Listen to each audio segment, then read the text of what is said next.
Sorry? How much is it? They're regular 35 and on sale for 20. Wow. So all this one is the animals doing. Oh, So this one is Piper. Yeah. She's the little brown bear right here. yeah. These are the wolf paws.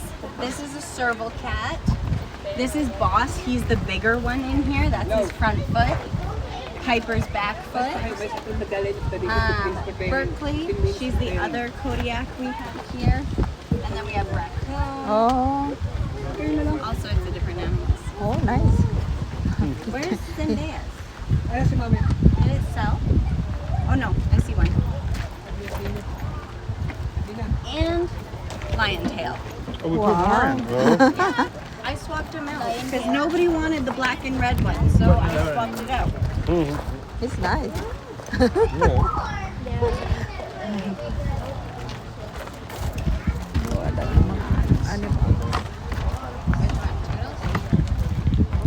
What were we talking? Oh, the heat. I thought you said he is really something. I was like, are we back to Toodles again?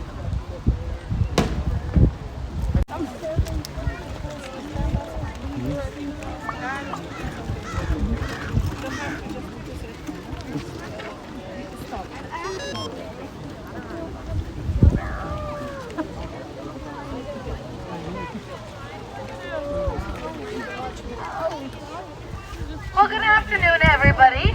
It is definitely a warmer afternoon than it was a nice cool morning, so hopefully everybody's staying hydrated out there. I would like to introduce you to this handsome man that's here with me. This is Boss. Right next door we have Piper.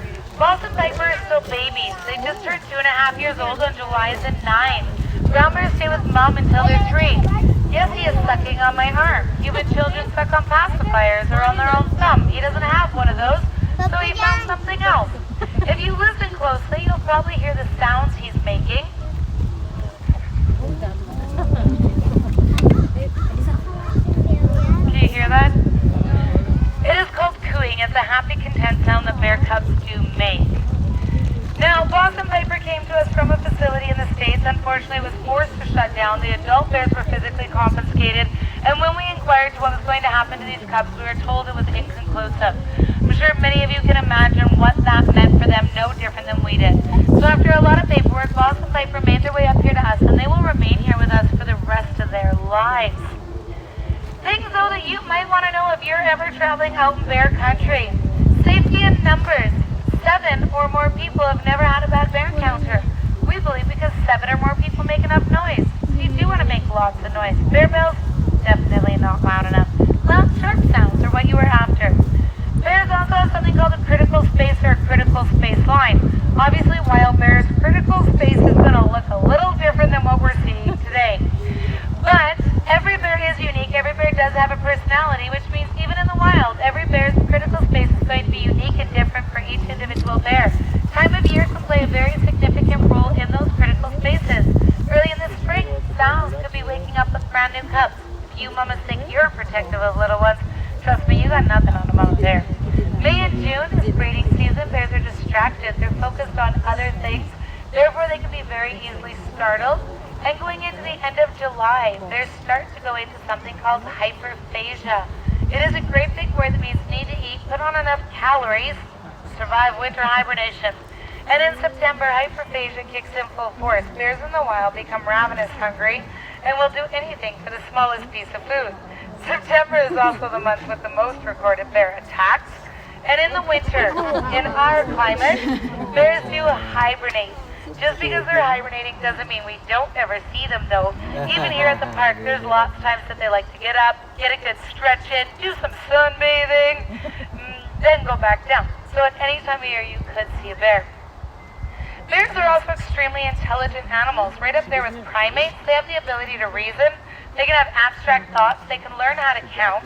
And when Boss turned a year old, he learned how to pick up his toys and put them away in a toy box, like all year-olds are supposed to learn how to do. He says, oops, switch toys. And of course, they have the ability to problem solve. So, toy box wasn't sitting the right way, no problem, we'll just fix that. Thanks, dude. Yeah, you can clean up more toys. You have a whole mess to get tended to here today. You fix the fat ones in there. This is his problem. So I love watching bears think. It absolutely fascinates me. No, these toys, they have to go away in the toy box too. I'm not your toy. You can't put me away. Put this one away. He's like, all right, you say so. Bears are also very agile animals. They can run 55. Yay, bud! Bears can run 55 kilometers an hour in 2 jumps. That is faster than an Olympic sprinter can run. They run uphill. They run downhill just as well. They climb trees just as quickly, and they can turn on a dime. Us as humans, if we run or scream in front of a large carnivore, we turn into prey, which means when we run and scream in front of a bear, we look like a big juicy hot dog and they want to eat us. So under no circumstance should you ever run in front of a bear. Bears' nose is their absolute best sense, and it's what they rely on almost 100% of the time. To give you an idea how amazing that bear's nose is, the average dog smells about 100 times better than his people. Bears smell 2,100 times better than us people. We're never going to fool a bear's nose. That is important to keep in mind when you're traveling in bear country, because anything that has an odor could attract a bear. Something as simple as lip chap in your pocket, they can smell that. So just keep it in mind, especially when you're storing your food. Unfortunately, most coolers are not bear-proof. On the log over there, there's that black cylinder. That is a bear-proof container. They come in different shapes and sizes. Great asset to have if you're spending any amount of time out there. Of course, they don't conceal smell. Man, those manufacturers really need to work on things. But you can always put things in Ziploc bags. It does help that situation as well. Other things to think about is, if you are fishing, do the cleaning of the fish down at the water's edge, not up at the campsite. That is a smell that could also attract bears. You definitely do not want to tinkle where you tend to. It's full of pheromones that can attract them as well. And we never ever want to camp in a dirty campsite or leave a dirty campsite for somebody else. Always pack out everything that you've packed in. Dogs. It is so important to keep them on a leash. Dogs are notorious for going out, picking off wild bears, and then bringing them back to us humans to help them deal with the situation they get themselves into in the first place. In federal and provincial parks now, it is against the law to have your dogs off leash, and for good reason. So, I hear all the time here at the park, oh, our dog's trained. I'm sure your dog is trained. Is your dog trained to a bear? And if it is, where did you get the bear to train it? Because I really want to know the answer to that question. So we don't know how our dogs are going to react to bears. Keep them on leashes. Even just a barking dog can really, really agitate a bear. Here in Alberta, we do have 2 different species. We have the North American black bear and we have the brown bear. And it can truly save your life to know the difference between the two at a glance and its shape alone. Color and size mean absolutely nothing. When we talk about size, it doesn't matter if it's a brown bear or a black bear. You can have itty-bitty tiny little ones, great big huge ones. You can have black bears bigger than brown bears. Color also means nothing. Black bear and brown bear are kinds of bears. They're not colors.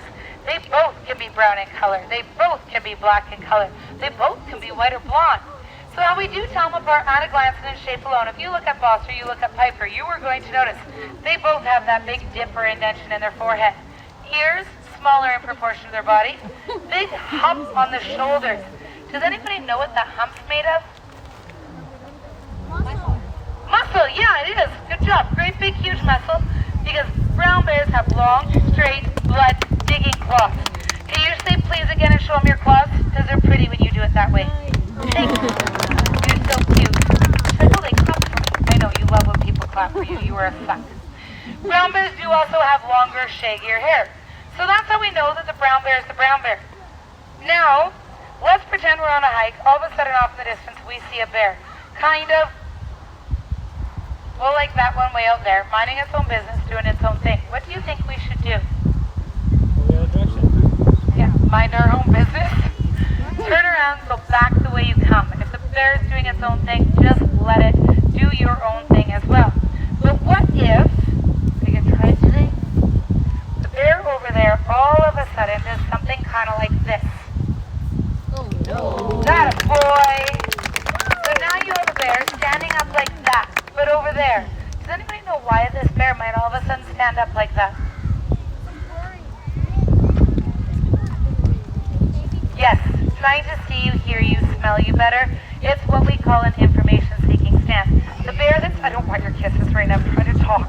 The bear that's over there knows that there's something over here and it's trying to figure out, is that something I should chase after and eat for my lunch? Or is that something I should turn around and run away from? So as humans, the best thing we can do is give the bear the information it's looking for. Ideally, 3 things all at the same time. We want to make ourselves look bigger. We're way more intimidating when we look big. If it means holding up some sticks or a backpack. We also want to make sure that we're backing up at the same time and a loud monotone voice. The difference between us and other animals is our voice, and of course the backing up gives them that critical space that they do need. All 3 things at the same time. Typically the bears are going to turn around and skedaddle because they don't want to be in our space anymore. We do theirs. But what if we actually run into a grizzly on the path, maybe 20 or 30 feet from us, and if that was a cranky grizzly, it might be doing things like bluff charging, hitting the ground in front of us, screaming, chomping its jaws, lowering its head, pinning its ears. Trust me, the question is not can you figure out if the bear's cranky or not. You're going to know that bear's cranky. The question is, what are we going to do about the cranky bear? This is the hardest. So the best thing we can do, stand our ground. We don't want to back up and give ground to aggression with a grizzly because it's probably going to keep coming. If we get aggressive with a grizzly bear, it's probably going to get aggressive back. So we want to stand our ground. We don't want to stare the bear in the eyes. That could be a threat or a challenge. This is where we like to mention bear spray. You would get it out, uncap it, be prepared to use it if the bear was to advance. Bear spray does have a 20 to 30 foot range forward, a 5 to 10 foot falls on the end. It is not the end-all be-all of bear safety, but statistically it is proven to be 98% effective when used properly. The key word is used properly, so a few important tips about your bear spray. 1, when you purchase it, it comes with a zip tie around the cap. You want to make sure you're removing that before you're in bear country so that you actually can use your bear spray. Bear spray is also not bug spray. You cannot spray this stuff all over the campsite and expect that it will keep a bear away. In fact, it could attract them. Bears absolutely love the smell of bear spray. They love rolling in it. It only works when it hits them in the nose and the eyes. He says, yeah, cover those eyes. Don't hit those. Also, where do you think most people put their bear spray when they're out hiking? In their backpacks. Us humans are magical creatures. We're not that magical. I don't know of any humans, there might be exceptions to this, but that can get a backpack off, find the bear spray and actually use it when a bear can run 55 kilometers an hour in 2 jumps. Now, if everything goes wrong and you are physically being mauled by a grizzly, does anybody know what we're supposed to do? Stop, drop, and roll. Yeah, you do. You play dead. Stop, drop, and roll, that's for fire. Play dead, though, so you can lay flat on your tummy or curl up in a ball. The goal is to protect all your vital organs, your special insides.